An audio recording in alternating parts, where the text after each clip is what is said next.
Assalamualaikum warahmatullahi wabarakatuh. Jumpa lagi dengan saya, tentunya di channel yang informatif dan bermanfaat untuk kita semua.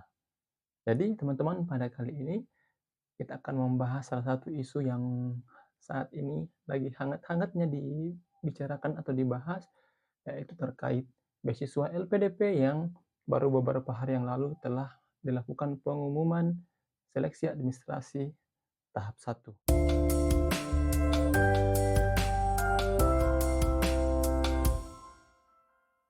Jadi teman-teman, kita ketahui bahwa ya beasiswa LPDP ini telah dilakukan pengumuman seleksi administrasi untuk tahap satu.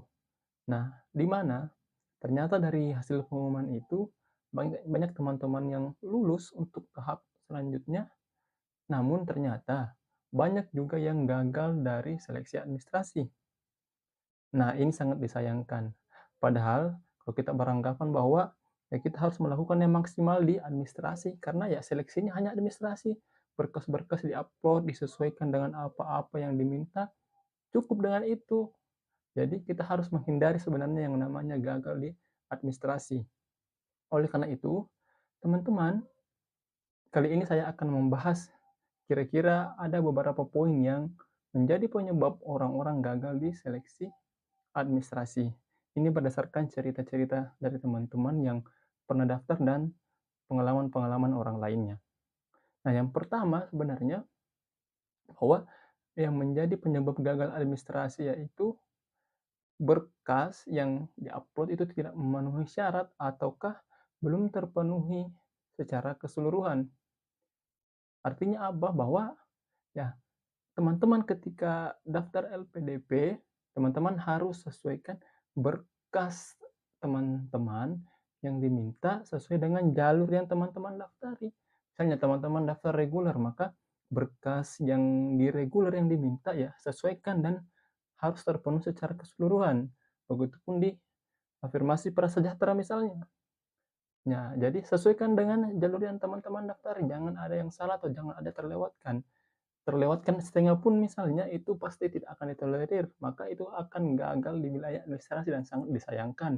Hanya gara-gara berkas yang tidak terpenuhi secara keseluruhan, maka solusinya adalah baca baik-baik juklak panduan berkas apa yang diminta, ya teman-teman. Kemudian yang kedua, ini masih menyangkut terkait pemberkasan.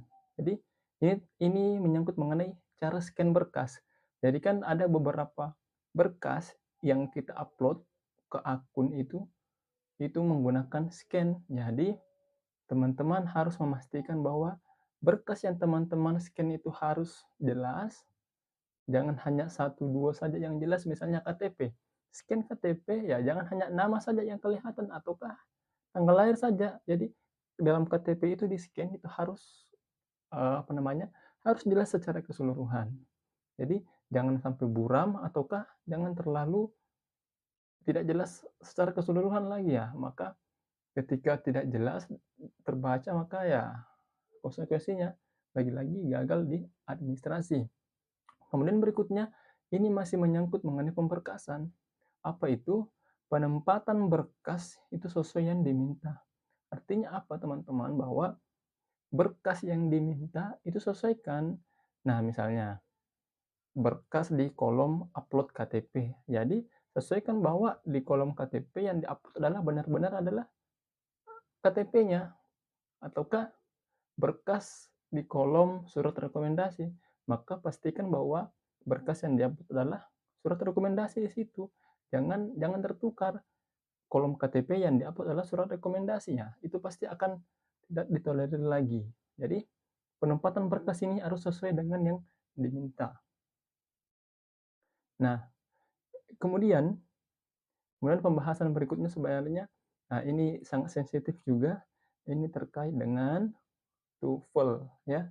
Jadi LPDP telah mengumumkan, memberitahukan bahwa TOEFL harus asli dan bukan TOEFL prediksi. Jadi teman-teman harus memastikan bahwa TOEFL teman-teman itu asli, bukan palsu. Makanya untuk menghindari kepalsuan, itu teman-teman yang harus tes sendiri, jangan menggunakan joki atau apapun. Dan pastikan teman-teman ketika ingin tes TOEFL, pastikan bahwa lembaga yang mengadakan itu adalah lembaga yang terpercaya dan memang menyelenggarakan yang namanya tes TOEFL. Jadi ini sangat sangat sangat, apa namanya, ini sangat berpengaruh dan beresiko, ya. Jadi jika ketahuan adalah TOEFL palsu, bisa saja teman-teman bukan hanya gagal administrasi, tapi di-blacklist dari pendaftaran. Artinya ketika di-blacklist ya tidak akan bisa lagi untuk daftar LPDP gara-gara terbukti TOEFL-nya palsu. Jadi ya itu hindari. Kemudian TOEFL prediksi juga. Nah, ini prediksi bukannya artinya ini adalah TOEFL. Misalnya TOEFL ATP, TOEFL ITP, bukan tes TOEFL hasil tes TOEFL prediksi dan lain-lainnya. Jadi TOEFL ini sangat sensitif. Teman-teman jangan sampai TOEFL-nya adalah palsu dan ini banyak kejadian.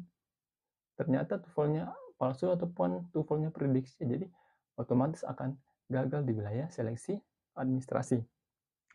Kemudian yang keempat, dan ternyata ini sangat berpengaruh juga, ya ini pengalaman dari teman-teman saya. Itu penyebab gagalnya adalah berkasnya tidak terbaru, ya. Artinya teman-teman bahwa pastikan berkas yang teman-teman upload adalah berkas yang terbaru. Misal, ini misal dari surat rekomendasi.